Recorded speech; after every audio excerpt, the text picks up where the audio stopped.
on the same page, but because it's 2021, I'm going to say we're in the same WhatsApp group because we are both graduates of Wits University's Department of African Literature. So I'm going to brag about Dumisani because he is quite a remarkable individual, actually, much more remarkable than I. So we might be in the same WhatsApp group as far as African Literature Department is concerned, but that's about it. He has an MA in Publishing Studies from the University of the Witwatersrand. He passed that with distinction. He has more than 7 years experience working as an editor and a publisher at different publishing houses in South Africa. And of course, we're very happy and lucky to have him now at the University of Johannesburg, where he is in the Department of African Languages working towards his PhD. So again, Dumisani, we are in the same WhatsApp group of suffering and pain. But even more pertinently, I think, to today's conversation, Dumisani is an award-winning novelist, short story writer, and a poet. He has written and edited several books in isiZulu, as well as a children's literature series. He's a 3-time winner of the Sanlam Prize for Youth Literature for his novels. And of course, because he's an academic, he has published research articles and chapters in books. And he's received several academic excellence awards in his time at the University of Witwatersrand. So I think we are really lucky at UJ to have Dumisani, and we look forward, Dumisani, to your presentation today. And thank you and all our participants for being here in our audience. I'll hand over to you, Dumisani. Colleagues, please, if you have questions, you can either put them in the chat or we will take them at the end of the session. Thank you, Dumisani. Welcome. Thank you, Gloria. Thank you very much for such a moving introduction. Firstly, I'm just showing my face and then I will disappear as usual so that I can also share my screen. But before I disappear, as a storyteller and a writer, I thought it will be appropriate to just share a very short story about my first experience when I put my foot at Wits for the first time.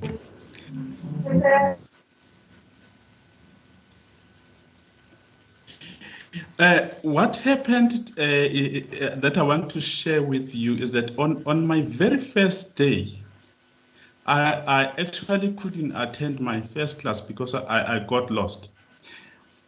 And then the second class, luckily I could get the venue. But when I was sitting there for almost 1.5 hours, I couldn't understand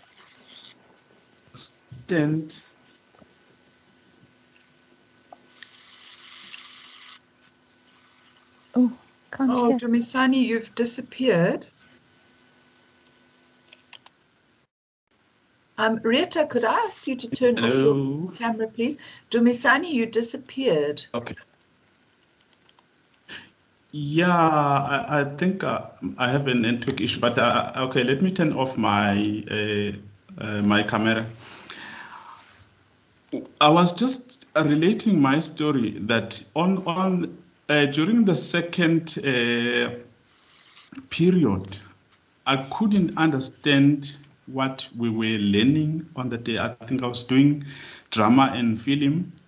There was this lecturer of ours, his name was John Van Zyl, and when he came to class, he spoke so fluently in English that a boy from KwaZulu-Natal like myself I couldn't understand a word. I could grab a few things here and there, but I didn't understand what was going on. And for almost the whole week, I was just lost.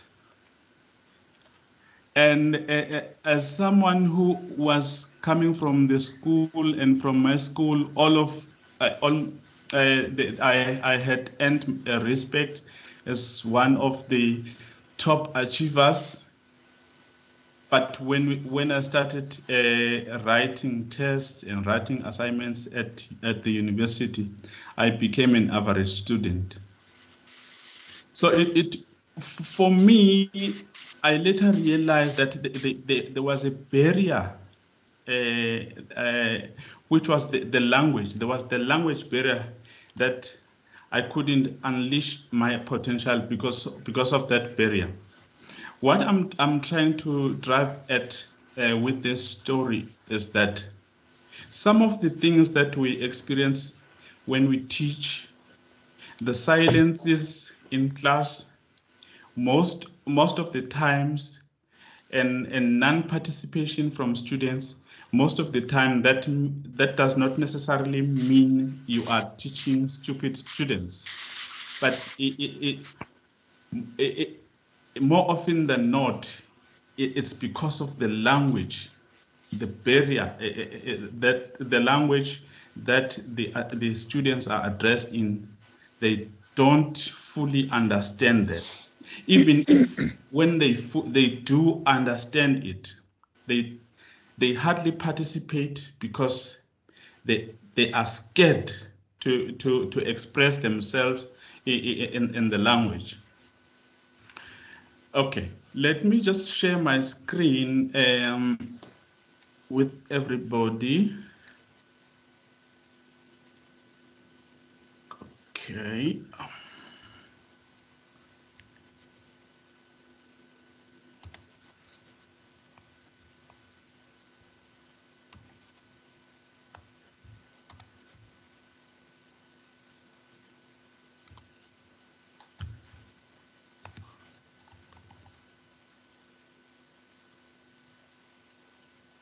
Can everybody see what I'm sharing? Yes, Dumisani, could you put it in presentation mode, please, just so it's a bit bigger? Okay. I'm not sure. It's not that. No, go to your right. Go to your right. No, where you were at the bottom is correct. It's the one that looks like a little TV on a stand. Go up a little bit. Which one is that? It's not, go to your right. Oh, this one. Yeah. Thank you. Okay. So what I'm going to be presenting today is just the ideas that of course, they are some of the ideas are informed by research. And like I've said in my little story, I found that the language is a barrier. And whenever I tell this story to my students, they laugh at me because they are also experiencing the same thing. My presentation is titled Multilingualism as a Tool to Enhance Teaching and Learning Experiences. And what I'm going to start off by doing is to have a look at, try to define what multilingualism is, and then look at what the research is saying, and then try to engage with multilingualism. Why is it necessary to use multilingualism? And some of the strategies that one can use to introduce multilingualism in class. And then we'll end up by talking about some of the available resources that the colleagues can use from within and without the university.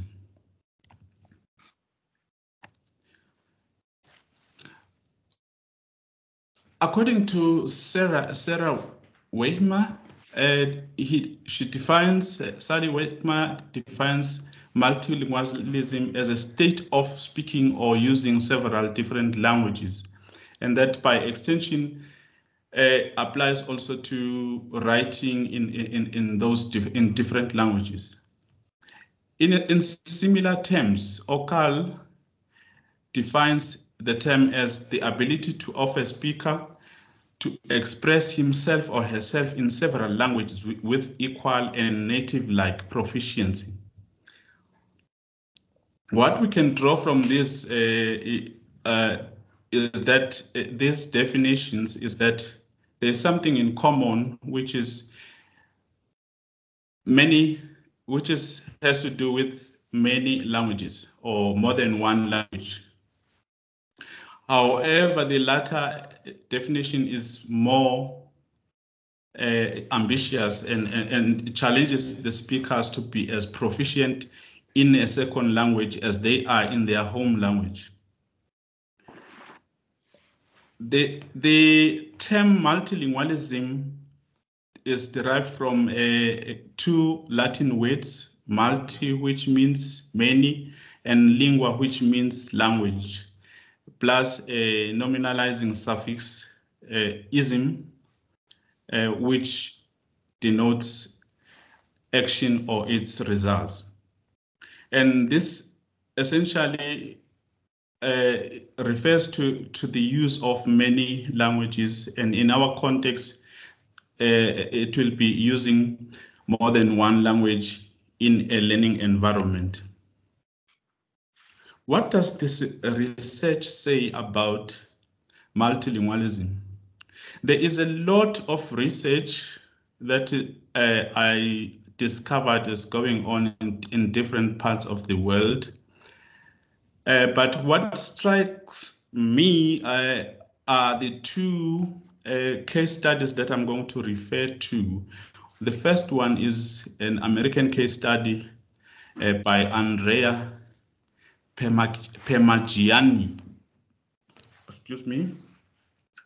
What struck me about this case study, the case study is basically on the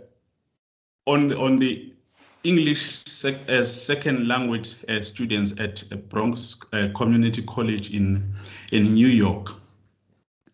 As a lecturer at that institution, Permagiani was concerned about a few things. Firstly, the students at a first year level, there was an enrollment of students, and 40% of them were non-English at a particular year. I think it was in 2008, according to the case study. And most of these students were Spanish speakers. And he was also concerned about the non-participation in class, which I also alluded to in my story. And also the student completion rate was of those 40%, 20% could complete their degree at the end of 4 years. And then what he did was to invite them through teaching in both English and Spanish in order for them to be able to participate. And in a sense, he was challenging the banking method of teaching, and thus encouraging mutual interaction and participation in the knowledge creation. While he was simultaneously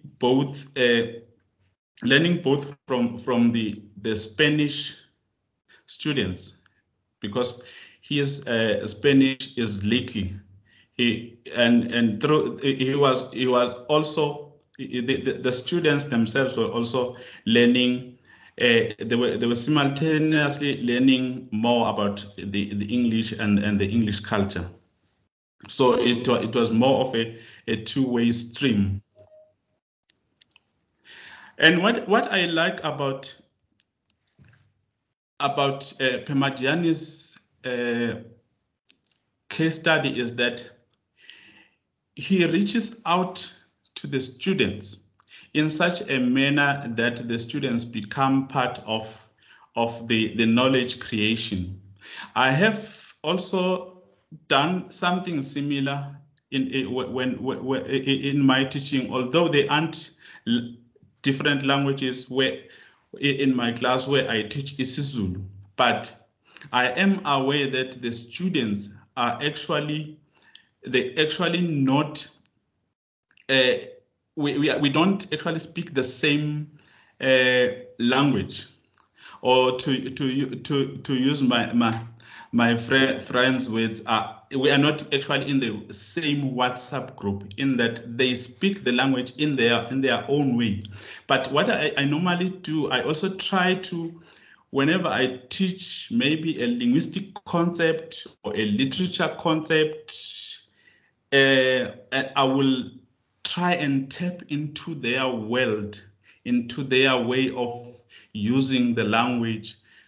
For example, I will look at the songs that are popular at that particular time, and then draw if there is something about rhyme in those lyrics, and then I will draw an example from this song instead of drawing it from the book first. And then I will draw it from the book later when I know now that they understand what I'm talking about. And also in terms of the trying to bridge that gap between the lecturer and the student, I think I have also done something along the lines of writing, wherein I co-authored a book with the students, and the book was published in 2019. Okay, so some of there are some of the findings from Pemadiani's study are as follows. There was sort of what I found in his case study was that there was he challenged the banking model of learning, and ultimately he got what we can call the critical engagement with the students. And also what transpires is that multilingualism encouraged more participation in class, and then also the support of students' home language, the sort of reaching out to them was beneficial in terms of their achievement. And since he introduced that between 2014 and 2016, there was a success of 93%, as opposed to 57%, if I'm not mistaken, that was the norm at that particular time. And also, what also came out as a result of using multilingualism is the cultural appreciation and understanding.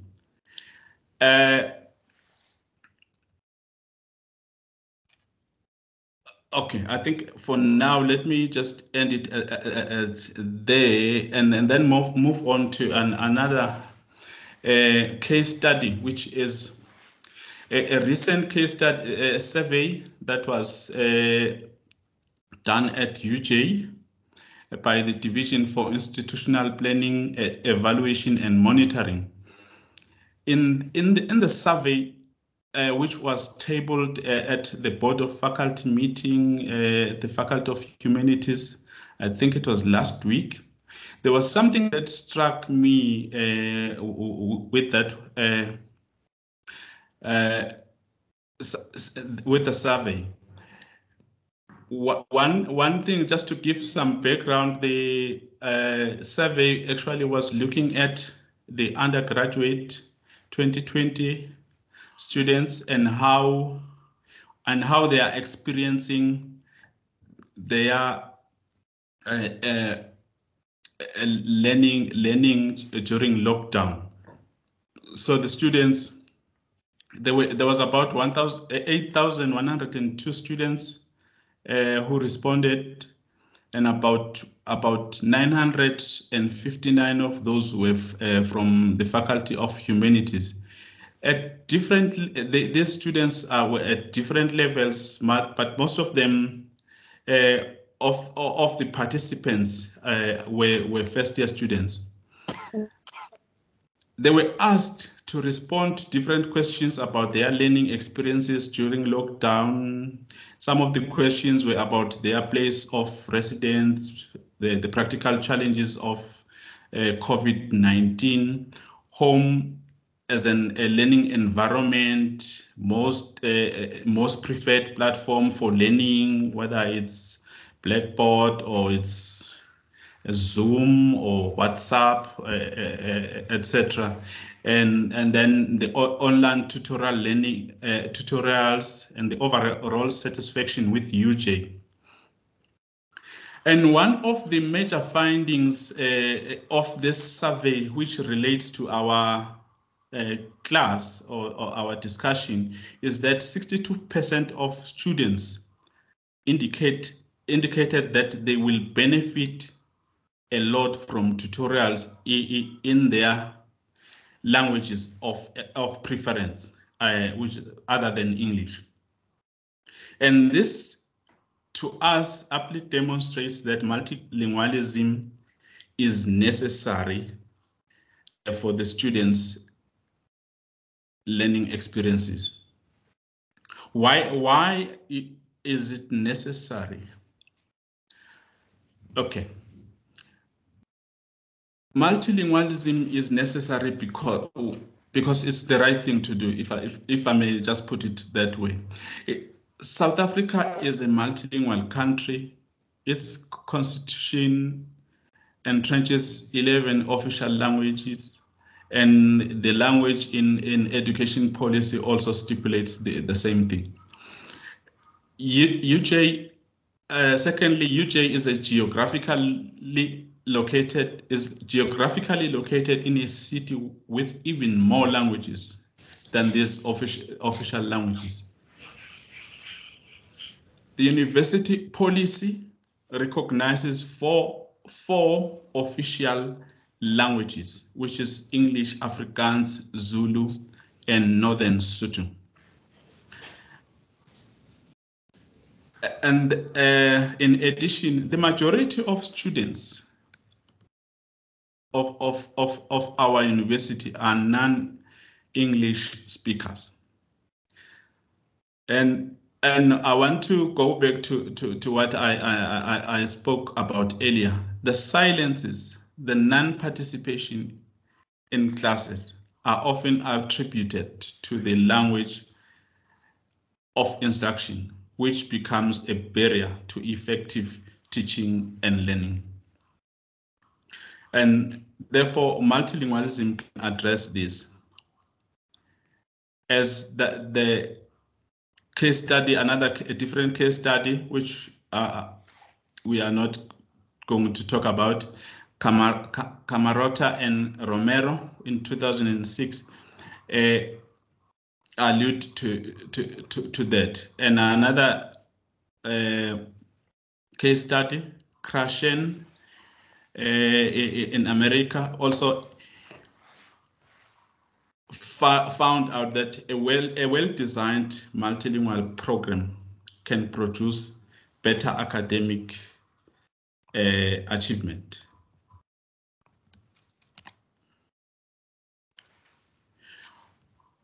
Multilingualism is also a gesture of selflessness from the point of view of the lecturer. It is a way of tapping into the world of the students, or that is to reach out to them. Multilingualism bridges the gap between the lecturer and students. It reaffirms students' identities and encourages active participation. In some sense, it arouses interest in the subject matter. Multilingualism also opens doors for quick and easy communication. People don't actually reject you for speaking their language. Instead, your act encourages them to correct you if you are not expressing yourself correctly. The exposure, your exposure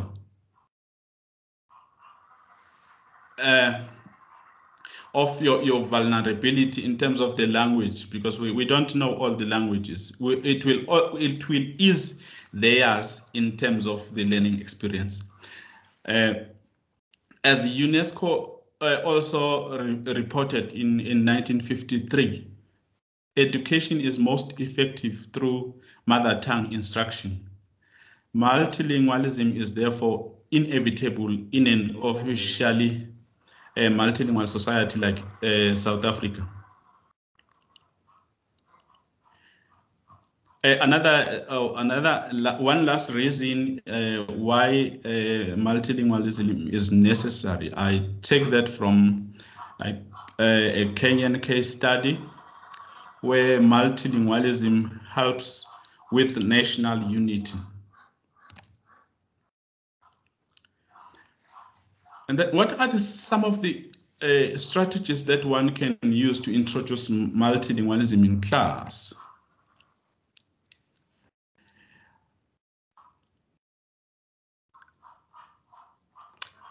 I'm just throwing ideas. Lecturers can learn another language. In 2022, UJ will be offering short learning programs, that is SLPs, in both Zulu and Northern Lesotho. One can start by speaking one or two words here and there, then a phrase or a sentence. It will go a long way, I'm telling you, in creating interest in the lecture hall or online platform. You can also translate the slides and post them on Blackboard. In that way, students can access lecture slides in English and a few other languages. I'm sorry, but I'm speaking on behalf of the MLSO, Multilingual Service Office, which I'm actually not part of, but I know that they do offer translation if you need to translate your slides. And you can also, just to improve on your language, can also visit nalibali.org or nalibali.mobi, some of the bilingual newspaper supplements and stories. That can speed up your proficiency, and you won't need any translator, because the way they put their text there, it's English alongside another language. So you can easily see what you have there. You can also you can read. It's available in more than 6 languages. And another thing, you can talk to the talking dictionary. Okay. Some of you might not understand what I'm saying. There is a dictionary that is called Talking Dictionary. So if you, I'm going to demonstrate to you a little later how it works. And then if there are funds available in the department, then you can design a discipline tailor-made course that is in different languages and make it available for students' benefit. For example, Sesotho for engineers, isiZulu for accountants, isiXhosa, isiXhosa for accountants, and so on. We can also compile terminology lists in different languages and make them available to students. It may sound very easy, but there will be challenges, and I'm not necessarily overlooking at the challenges that might be there, especially when it comes to terminology. Yes, we have spoken about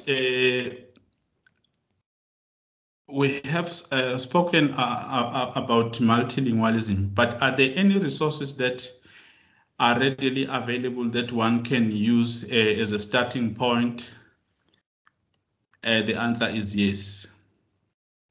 And one of those is the Talking Dictionary. Okay. I'm going to say a few things about the Talking Dictionary. The Talking Dictionary is the first of its kind, and it was launched in 2019, and I was humbled and fortunate to be one of the participants in the development of this dictionary. And it's like I'm saying, it's the first of its kind in the world because it can talk. It is a dictionary. It's just one dictionary, but it can talk in 8 different languages, which is English, Afrikaans, isiZulu, isiXhosa, Setswana, Sesotho, Leboa, and Mandarin. It's got more than 5,000 words and more than 2,000 images. It uses high technology voice identifier technology. Okay. And what I also like about this dictionary is that it speaks in voices of the native speakers. So if it's isiXhosa, you will hear a voice of an isiXhosa speaking person, and the accent is there. And if it's Afrikaans, it will be an Afrikaans speaking person reading that particular word. Okay. And it consists of sound, also consists of sounds and songs of tribal and national of tribal and national importance, like the anthem, the national anthem. Now I'm going to exit, and I'm going to play you a short video of. I'm going to play you a short video of the just to demonstrate to you how this works. So I'm going to go back to sharing. Okay, sharing.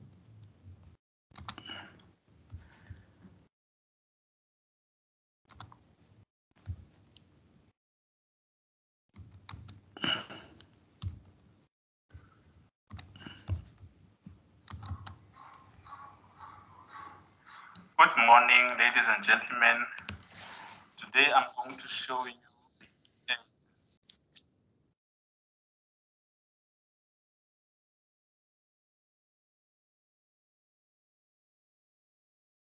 Dumisani, we've lost sound. Is it? Yeah.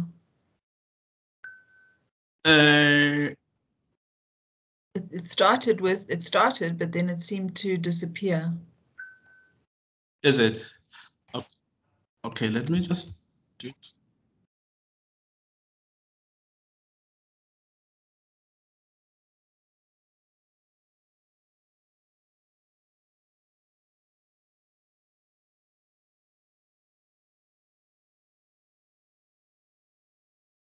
Is it fine now?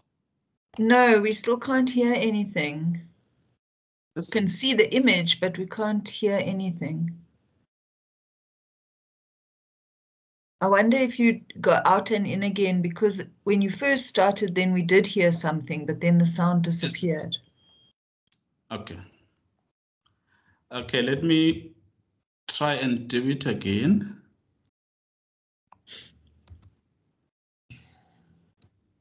I'm sorry about that. No, it's this. I think it's one of the Teams limitations. I'm not sure.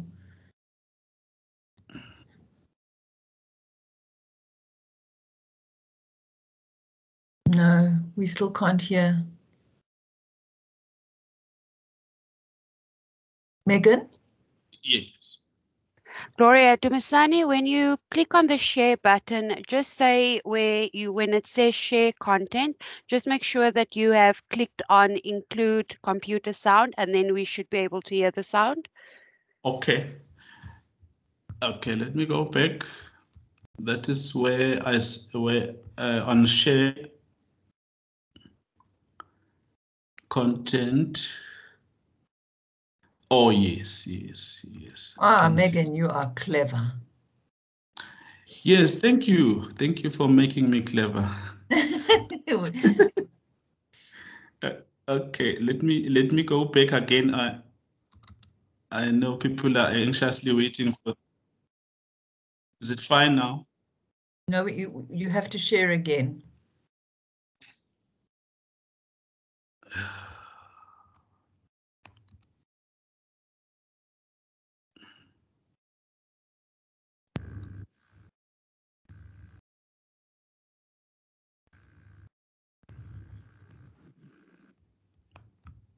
Okay, we see your screen now.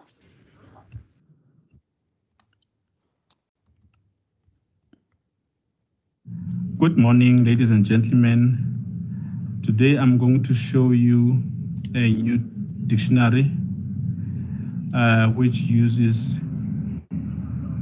the call finder technology. This dictionary is different from other dictionaries because Is the sound now it okay? talks. It's perfect, Dumi. It's got more than 5,000 words and more than 2,000 images. If you want to use this dictionary, you use a pen, and this is the pen which I call the talking pen. If you want to use it, you just press on the power button and then it opens. Okay, let's start. Let me show you how it works. I'm gonna be quick and short. Okay, let's open it. This dictionary is currently available in English, Afrikaans, isiXhosa, isiZulu, Setswana, Sesotho sa Leboa, Sesotho, and Mandarin. Suppose you want to check a word inside the dictionary in English, and then what you do is to go to that English tag there, and then the English will be loaded in the dictionary, and then you can open the dictionary. Let's just open the dictionary and see. Okay, this is the dictionary, and then you can open flower, cabbage tree, euphorbia, fever tree, wild olive, thorn, quiver tree, yellow wood. Okay, that is English. Let's hear what this is in another language. Let's take Setswana.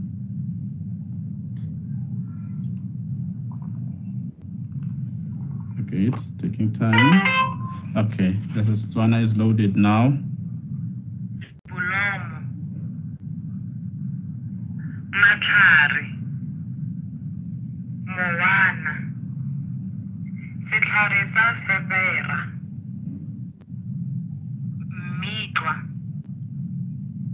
mmitwa wa kamela, setlhare sa kotlopo,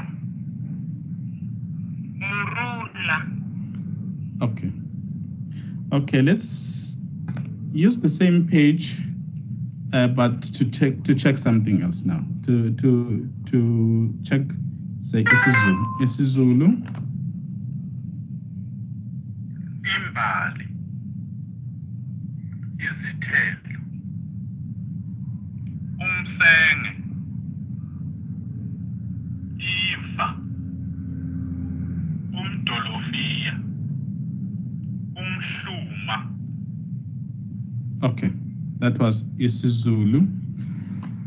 Let's open anywhere else now and see what we get. Okay, that is, see these snakes in Afrikaans. Slang. Luislang. Rinkels. Cobra. Swart mamba. Geelslang. Boomslang. Okay. What this dictionary also does is to make the sounds of different animals and birds. Okay, let's look at these birds, and let's look at the eagle, and it will, if you point at the eagle, and then it will sound, it will make the sound of an eagle.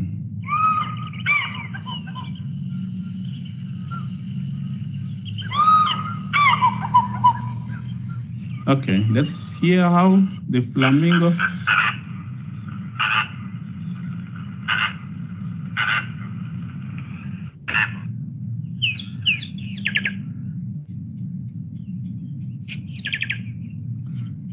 Okay. Okay, let's do another, say another language now. Sesotho.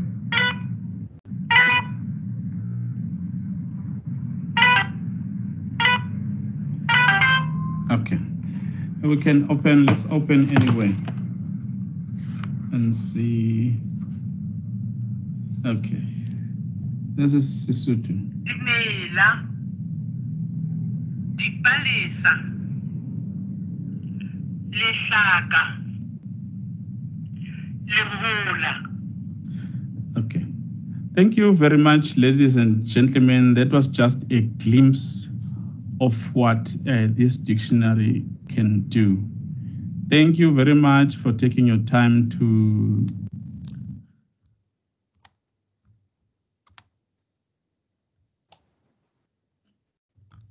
Okay, thank you very much. On that note, let me, I think we were not done with our presentation.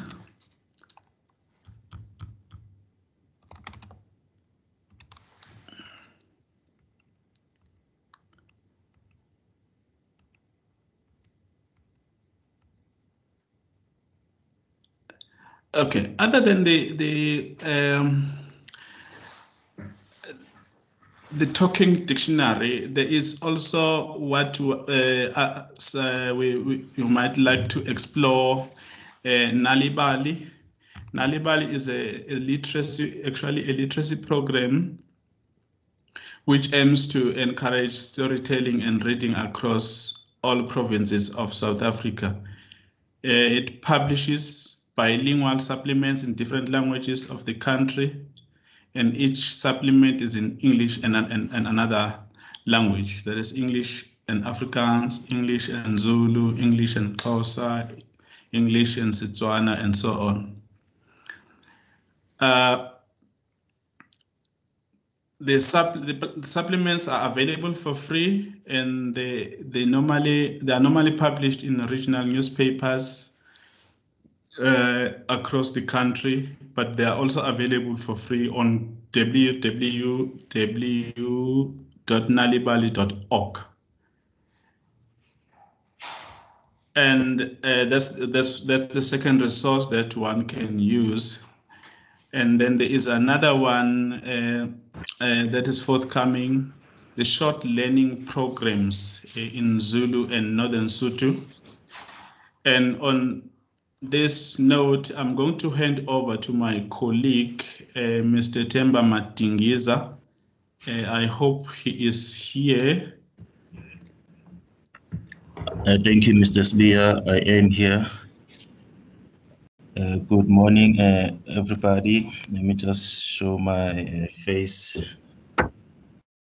I hope you can all see me. My name is Temba, as my colleague Dumisani has mentioned. I'm one of the lecturers in the Department of African Languages.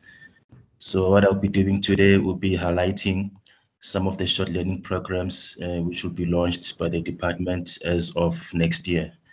So I'm going to close this video and share my slides with you.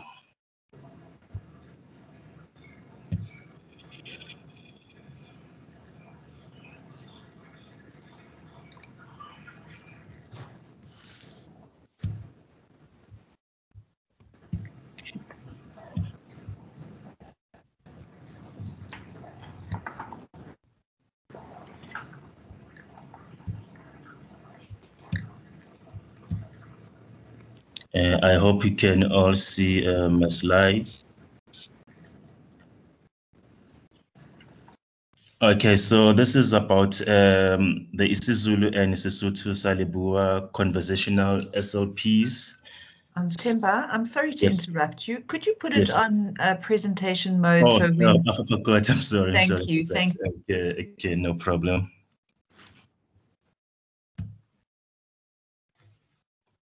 Okay, I hope it's now big and clearer.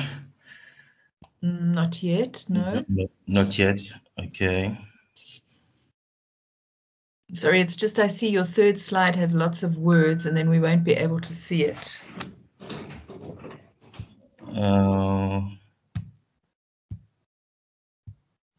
It's so you say that no, yes.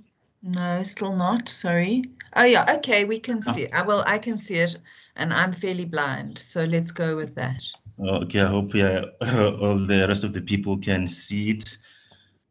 Okay, so what I'm talking about here, I'm just simply highlighting, the isiZulu and the isiSotho Salibua conversational short learning programs, which will be offered by the Department of African Languages.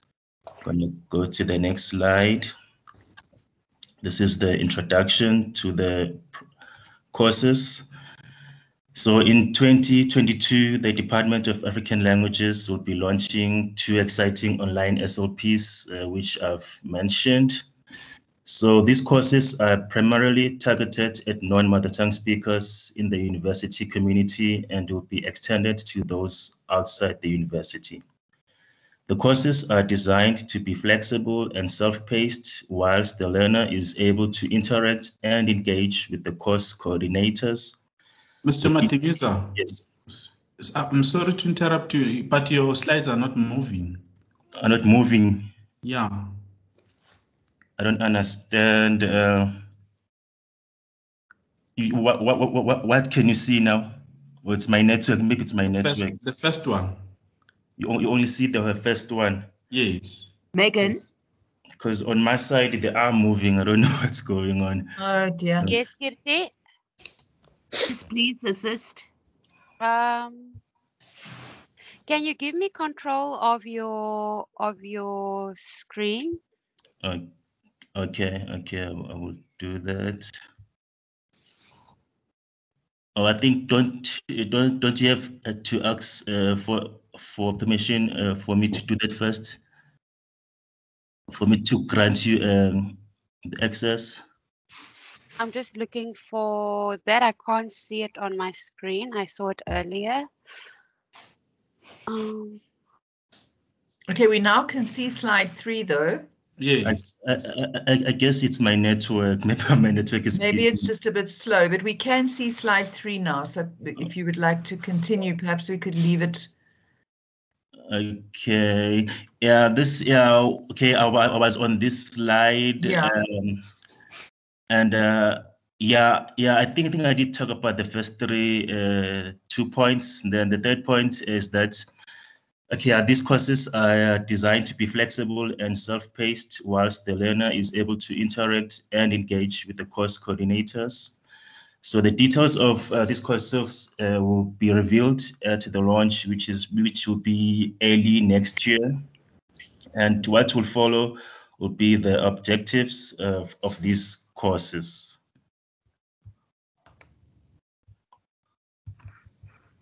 Let me just make the screen bigger. I don't know if you can all see the objective. Yes. Okay. Yes, it's changed. So we're now Yes, on you can see.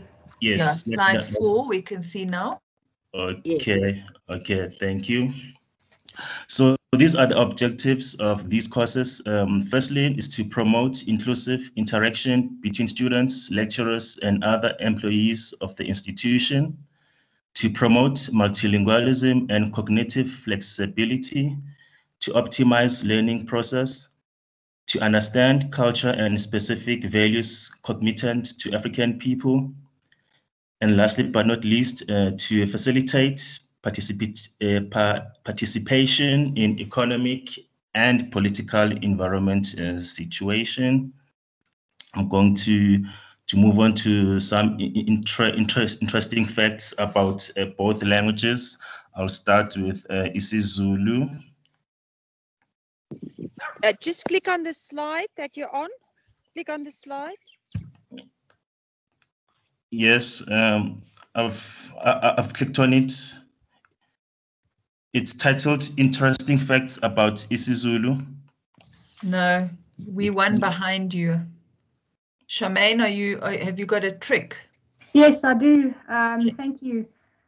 Teams has a problem when you just share a particular app. So if you're just sharing the presentation and not your entire screen, it doesn't seem to work. We've experienced this many times. So maybe if you want to try unshare your whatever you're screen sharing at the moment, and then when it asks you to share the entire screen, and that should work. Oh, from the desktop. Okay. Okay, let me try that.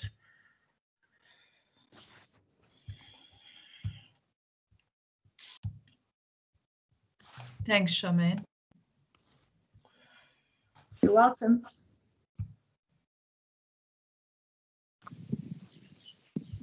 While he's doing that, what also helps is if you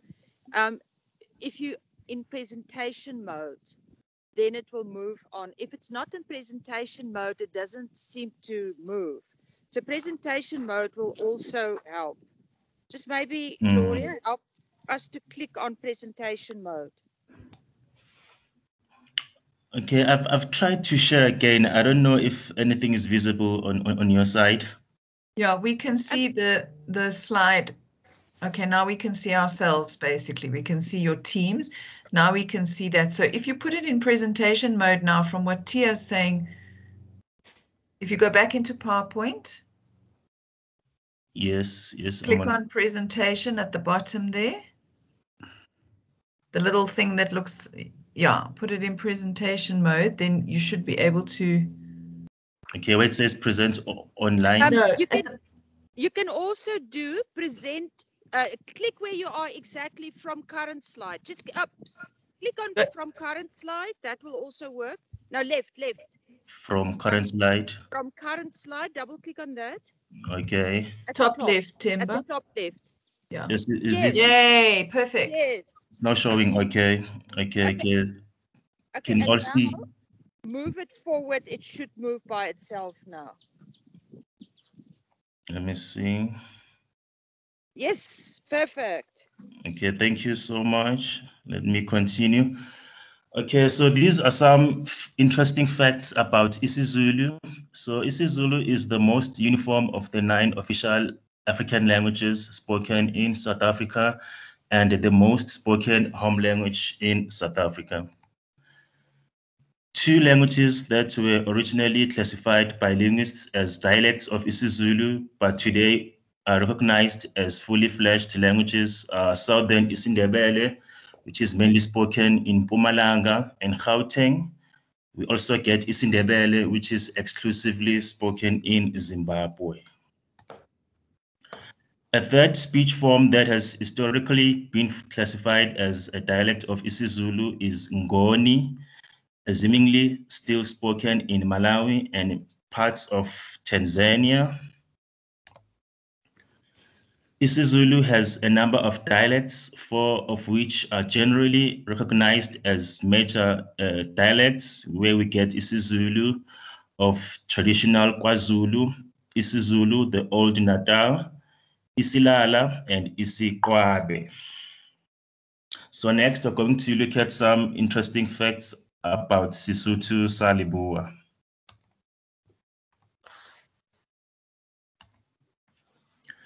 Sesotho sa Leboa is mostly found in the northern part of South Africa, now called Limpopo, and it is the official language of the province. Sesotho sa Leboa is spoken by more than 54% of the provincial population. It consists of 30 different dialects. Among them are Kilubedu, Sibididi, Sihananwa, etc. It has a long tradition with Germany since Berlin missionaries laid the groundwork of transmitting the Sesotho sa Leboa from an oral language to a written language. The transcription of Sesotho sa Leboa was done using the Latin alphabet. So next, we're going to look at some of the themes which will be covered in these short learning programs.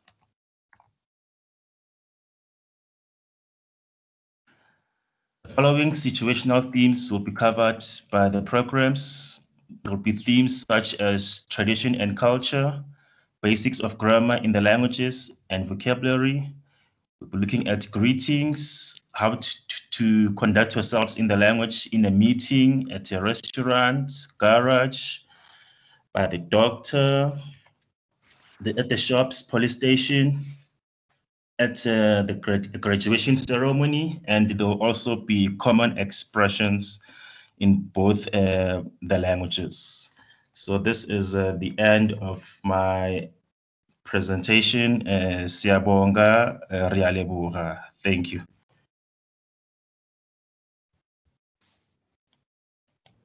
I'll start sharing my screen. Thank you so much, Themba. Dumisani, back over to you, or have you closed now? Yes, on my side, I have closed. I think we'll just have time to chat about things. Yes. If colleagues have things to add, because I think this is work that still needs to be polished. If there are any comments, criticisms, and whatever, the talking dictionary, if you want to talk to it, you can talk to it. And I think it's time for us just to talk. We can talk. Yes, Themba, thank you so much. And thank you so much to Dumisani and Themba for this, what has clearly been quite an inspirational and invigorating conversation. So we have lots of questions, and I think that people are really engaging with the topic. So if we could begin let's start with, there are a couple of questions on the same issue of how to access the talking dictionary and the limitations of the talking dictionary, and whether we could and how we could apply the use of the talking dictionary in academic contexts. So there was a question from, for example, does it contain body parts for health sciences students? And what are the kinds of uses to which it could be put, given that it's a resource. I mean, I can see that some of the plants and so on, there could be applications there. But if you could just talk to us briefly, Dumisani, around perhaps how you think it could be incorporated into, academic lectures. So that's the first question. The second question, I'll give you kind of 3 at a time, and then we can go on to the next 3. The second question is, a couple of people have asked for ideas for how lecturers who themselves are not multilingual could begin to incorporate multilingualism in the classroom. And so perhaps some of your ideas on that. And then there's a request, Themba, for your flyers, advertising material to distribute in departments to lecturers and so on who may like to participate in the courses, in the short learning courses. But perhaps we could begin, Dumisani, with those first two questions aimed at you, and then we will we'll move on to others. Yes, thank you very much, Gloria, and thank you for the questions. Yes, there was a question on about whether the dictionary does have body parts and stuff. Yeah, yes, it does. It does have. It's just that it can take me even more time if I were to, because I do have the dictionary with me. I can show it to you, but I decided to do a short video so that you can actually see what is inside the dictionary. It has different everything you can think of, but I think it does have some limitations. Like I said, it has more than 5,000 words, but I think there aren't as many words as one would love to have. Especially something that links more to the academic world. There aren't many as many words as one would love, but I think it's a good start for especially for the first years. And also how one can incorporate that. I think the Dumi, we've lost you.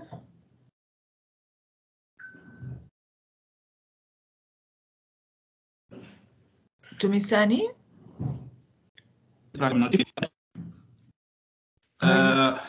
Are you hearing me? Yes, you are back. Yes, you are back now.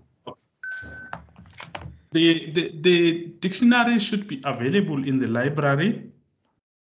And if it's not, then whoever needs it, I can direct that person to the right people, because I was fortunate to be part of the making of the dictionary, and another colleague in the department. So it's partly our property as well. I can ask the publisher if they can provide, but I know it's expensive. It depends. You can, because you buy the dictionary and then you buy some the terminologies in specific languages. If you need them, you can buy 2 languages. It's fine. But if you buy the whole pack, I think it costs about 1,500. And then if a lecturer is not multilingual, yes, we not many of us are multilingual, and I think it's a good question. Like I think I indicated that you can play around things. You don't have to be multilingual in order to address your students in other languages, but you can only try as time goes on. Maybe you can learn 1 or 2 words, a phrase here and there, 1 sentence, and it makes wonders, because if you address someone in their language, it bridges that gap, and it creates the interest in the students themselves.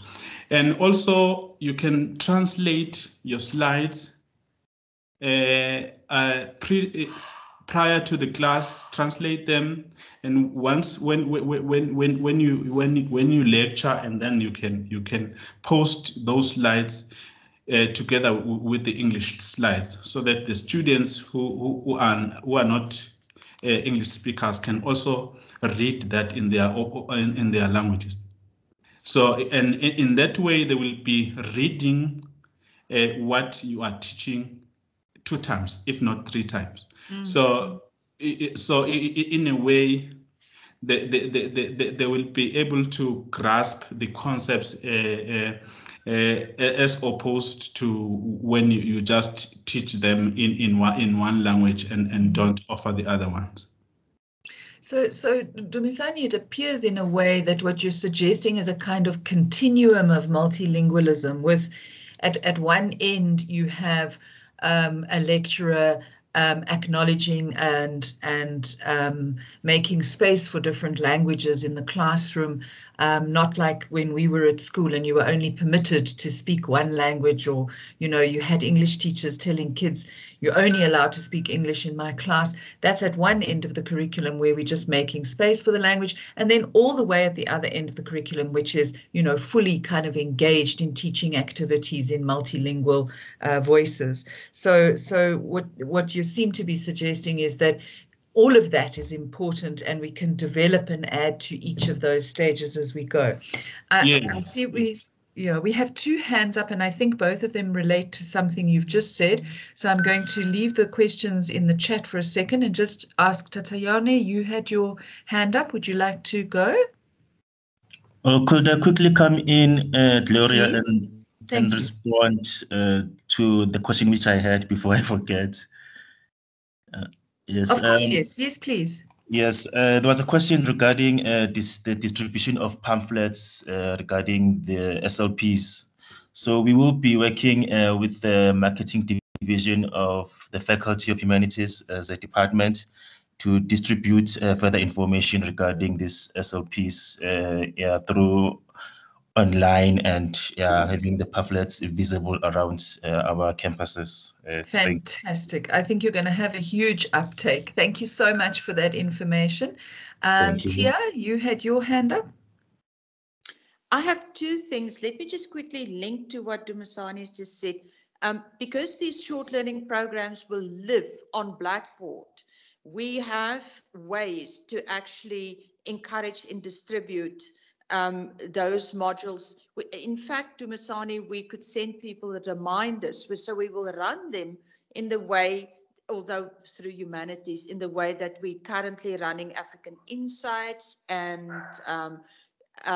artificial intelligence in the 4IR, where you actually can message people directly. So I think you will have a great uptake, and we need to use what we have. I want to say something else, and I'll talk to Gloria, I'll talk to you guys, and I'll talk to African languages separately. It just occurred to me, I have a big budget to buy a book for next year. And I was actually now thinking, should we not buy all first years a talking head book? I've just looked on Take-A-Lot there. It looks quite expensive. It's 2,000, but it's Brisa. So we can always negotiate with them, because that would be a great thing. So part of the package, that when the student arrives, and we hope we're back to normal, although this year we couriered resources to students, that we give every student a talking head book. Another suggestion for that money that I have, I was just thinking, can we not work with Brisa to create us a talking head book with terminology for some, or one or more disciplines, because that technology is a question of you just it's the same as many of us have the bird books.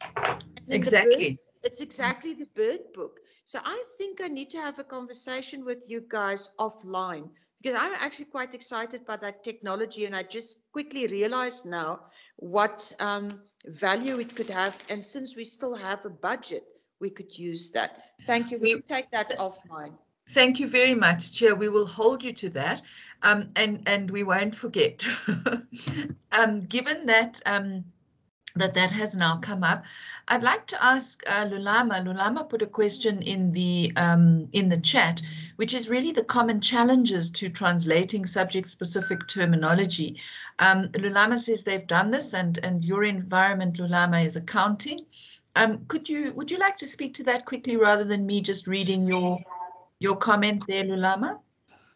Sure, Gloria. I'm happy to. So we did this as part of the whole thing of at-risk modules. So we identified one of the modules that has been at risk for a while, and it's quite very specific to accounting, it's auditing. And we find our students struggle with it because it's not numbers-based as we think of accounting disciplines, but you really need to understand very specific terminology to auditing. And it's a lot easier to understand auditing. In my own experience, I only understood it probably in my first or second year of working because it's so dense in English and written language and theory. Our students tend to struggle with it. And it's common across, I guess, across the country. We then took one of the modules and translated it into the two UJ recognized indigenous languages, which was Zulu and Sesotho sa Leboa, and we were assisted by the unit, the Department of Languages at APK, and they translated it for us and we got it back. And I must say, we're very pleased with what we got back. And we distributed it amongst ourselves as lecturers. So I can speak Zulu, and I'm of course a descent, but I didn't learn Zulu at the language that I would be able to identify very specific errors in language while keeping the subject specific knowledge terminology. And for the Sotho ones, we gave them to some of the Sotho speaking lecturers. But I think that the difficulty is, as academics, even though we subject experts, so to say, we too were taught in English and not in the indigenous language. And so I guess there's always an inferiority complex that is what you are putting out at the right standard from a subject perspective, but also you are not butchering the language. So it's a little bit of a catch-22.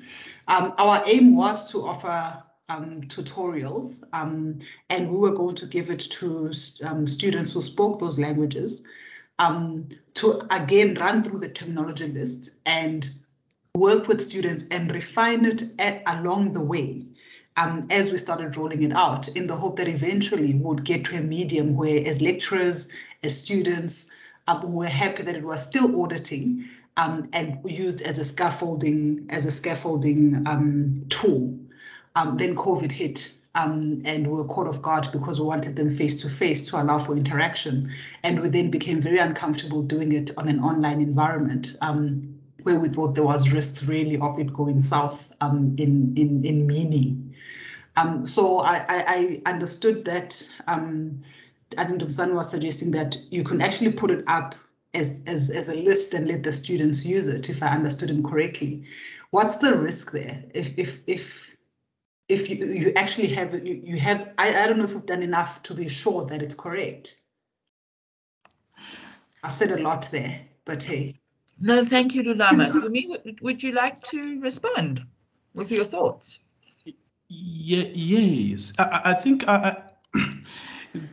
honestly speaking, it's there are risks.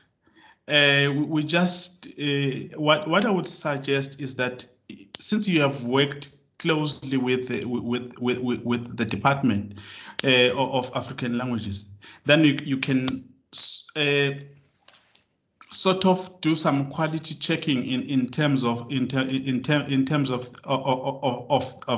that, because at some point I think it will be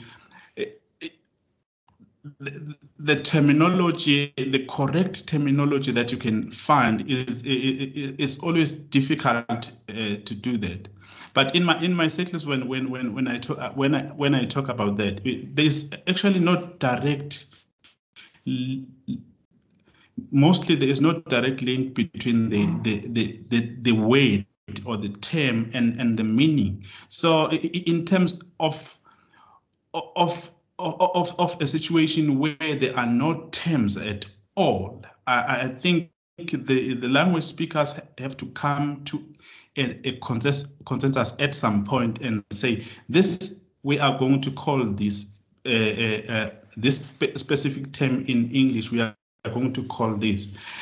Otherwise, you can search and search, and there is no way that you can you can find that concept, because it never existed before. So there are challenges, and we need to tackle them as we go along. My idea is that the little that we try in terms of using other languages, the better. I mean, it does make a difference. It's unlike when you are doing nothing. Yes, exactly. Thanks, Dumi. Tia, do you still have your hand up, or is that an old hand?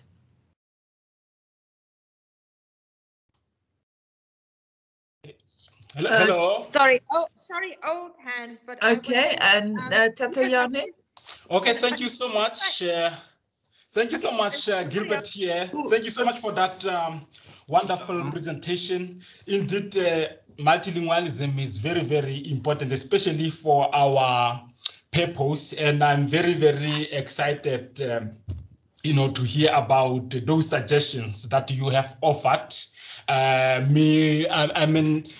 Having personally taught in different countries in Asia and United Arab Emirates, where they privilege the use of mother tongue, but also other local languages in education, and where I also found that the result in terms of performance was generally very, very, very good. My question, however, relates to the effect of these important efforts on language proficiency, especially the language in which the learners will utilize to write exams, because I understand that often there's lots of interferences from other languages such as mother tongue, and that detrimentally, it improves understanding of content, the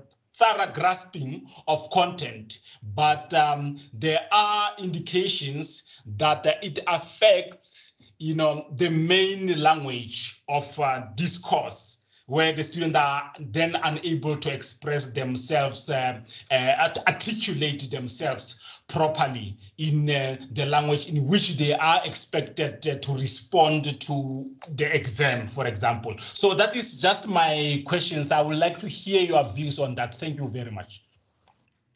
Dumi? Yes, I'm sorry, I didn't get the name of the colleague. I think I got cut and then... Oh, okay, yes. My name is Gilbert Motsatebe. Oh, okay. Thank you, Gilbert. I think what you are raising is a good question. If you check research, some of the research does show that using the mother tongue in order to it doesn't have any effect. Instead, it also produces good writing in terms of the target language or the normal language of expression, and I wouldn't really dispute what you are saying, and I think it depends on the context and the individual student. If that student uses that advantage of the slides being presented in their home language, forgetting that they actually they are going to write in a different language, but in my view is that the mother tongue is there to enhance the understanding, as also it will also help in their through translation, although not in the actual in the actual way of translating word for word or whatever, but through that translation, their knowledge, even their knowledge of the English, like in Pemagiani's case study, it shows that their knowledge of their mother tongue enhances their the new knowledge that they're acquiring in the new language. It enhances that instead of a situation wherein they are now no longer able to express themselves in the new language. Thank you, Thank Dumi. you very much.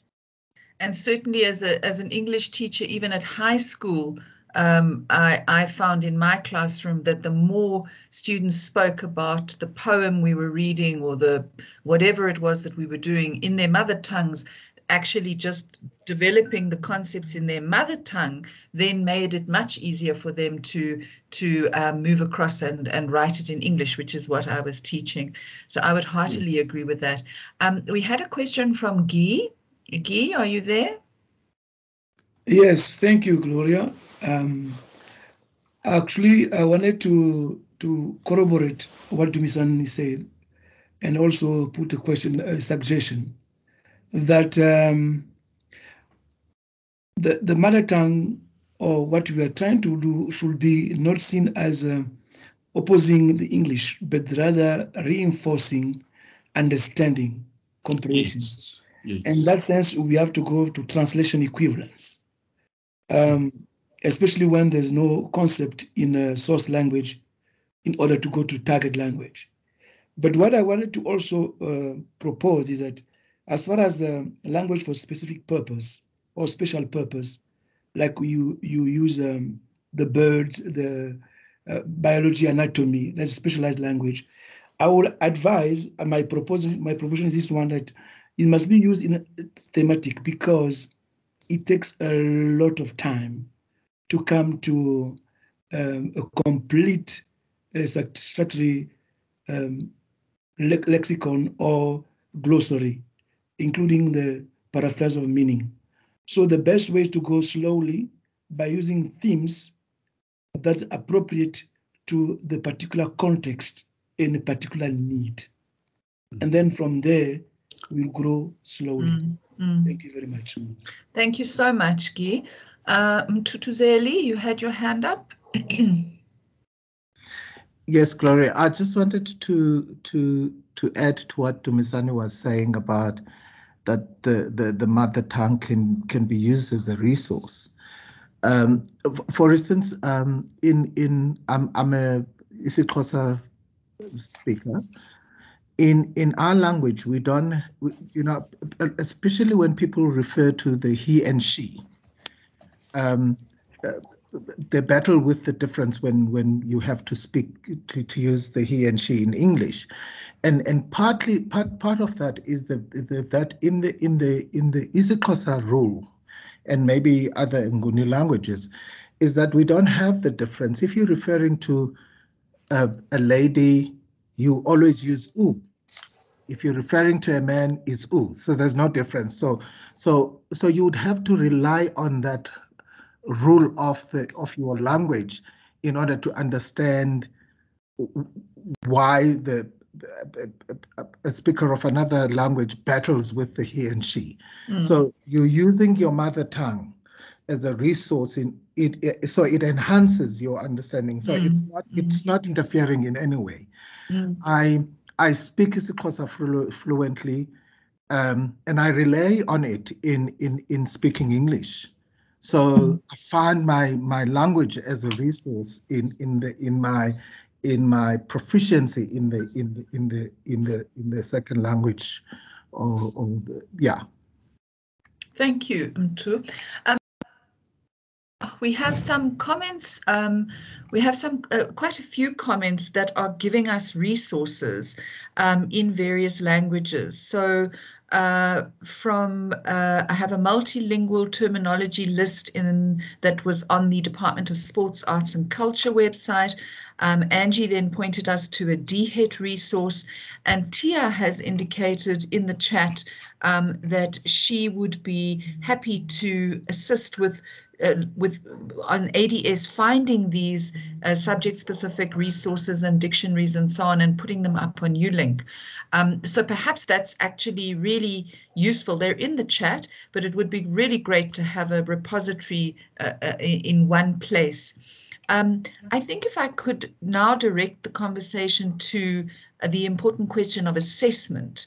We had some input in the chat from Shashi, who got a student to write an essay in Xitsonga and consulted a translator in marking that. And then there was another question from Segopote, who also commented about, similar to Lulama, about the accuracy in meaning and so on and how we do that. But can we consider perhaps for a minute how we would and to what extent we could then manage assessment? Kirti Menon said it would be great if we could at least have the standard phrases like critically analyze, describe, provide an account, at least if those could be explained and translated. So could we perhaps think about how would we begin to look at more flexible approaches to assessment and so on? And then perhaps also on the other side, we got a comment from Letiwe Nzama, who says colleagues in the discipline may work on research projects and develop content in the respective disciplines and be the drivers of content. And that's certainly part of the DHET national policy on languages, is that we begin to drive content in and on the languages, of South Africa.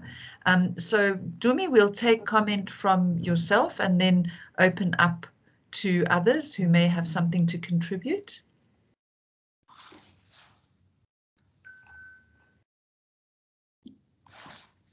Yes, Gloria, thank you.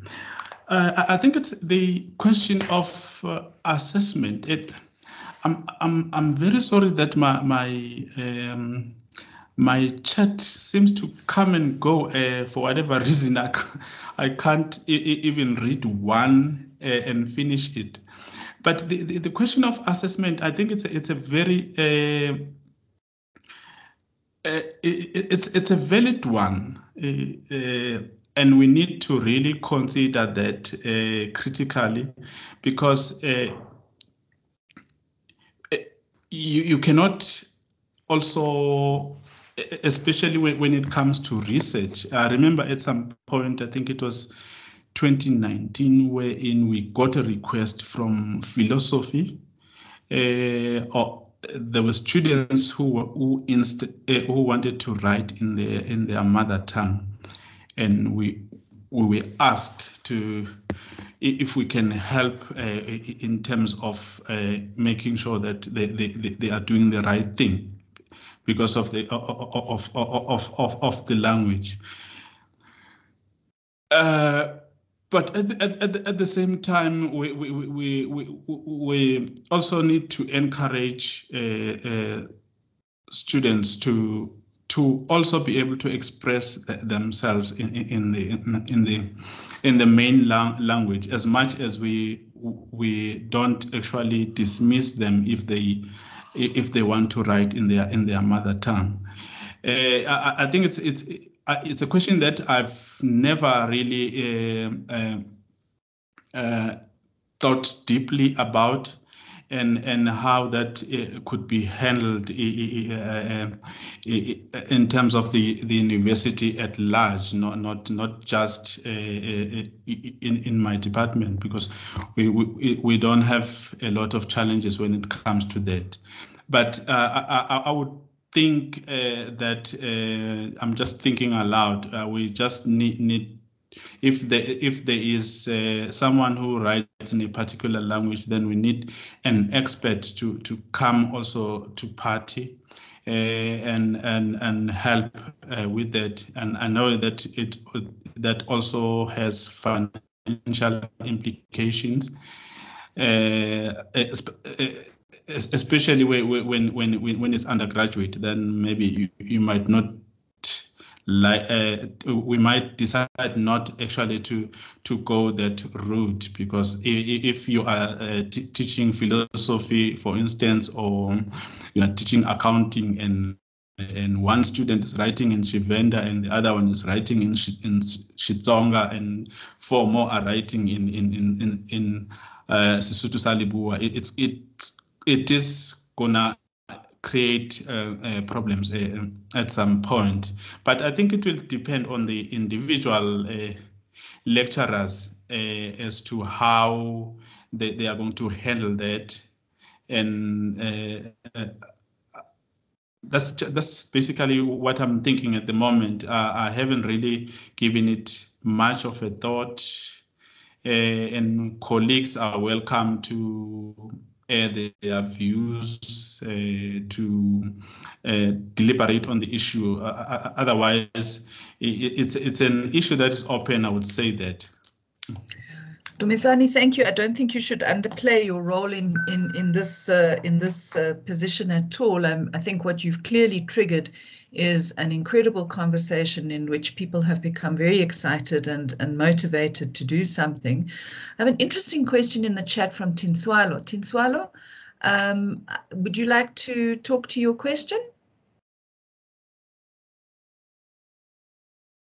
Oh, I'm not even sure if Tinswalo is still here, but so I'll go ahead and read it. The challenge Tinswalo is experiencing is that students don't really know their mother tongue very well. They speak more English, but they're not actually proficient in English. How do we address that? So perhaps he says that's a topic for another day, but that's clearly I mean, I think that is a facet that we need to address, is that there are some students who are not proficient, necessarily very proficient in any language, in either language, what we would consider their home language or a second or third language. So perhaps that's another topic that we could explore. But I think one of the things that's coming across very, very strongly, I see there's a comment from Melvin, which links also to what you were saying, Dumisani. One of the things that's coming across quite strongly is that this is going to have to be a concerted effort across a wide range of discipline areas and involving huge numbers of academics to begin to actually develop some depth and real kind of engagement with different concepts and disciplines in the different languages. So certainly, yes, as you say, not a one-person project. Tia, I think that when somebody was speaking earlier, you were also wanting to say something. Do you still want to say something now?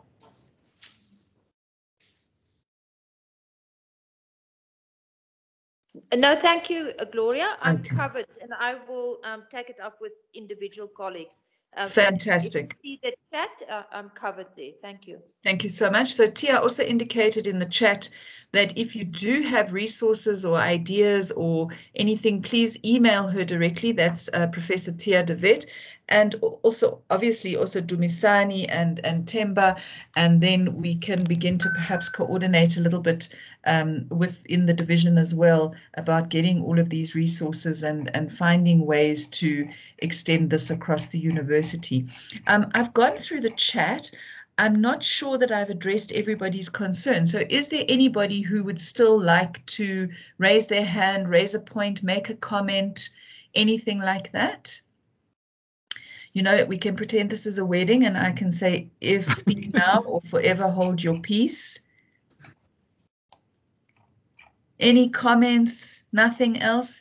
Dumisani and Themba, thank you both very much for your very, very interesting and wonderful contributions, and more importantly, I think for people making people feel excited and motivated and really keen to to get into this multilingual space and to explore what it can give us as teachers and what it can give our students in the classroom. And I particularly liked at the beginning, Dumisani, your comment that this is not a one-way thing. This is not us allowing them to do certain things. This is about how we all learn from each other.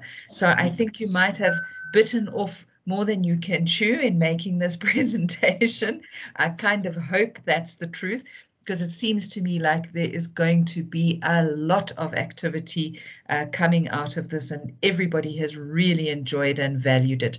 So on behalf of us all, thank you so much, colleagues. Thank you to everybody for attending. It's a wonderful way to end a Friday, well, to start a Friday, but end a week. And I wish you all a lovely day and a great weekend ahead. Thank you so much. Thank you. Thank you Thanks, very much. everyone. Thank you. Thank you so much. Thank you.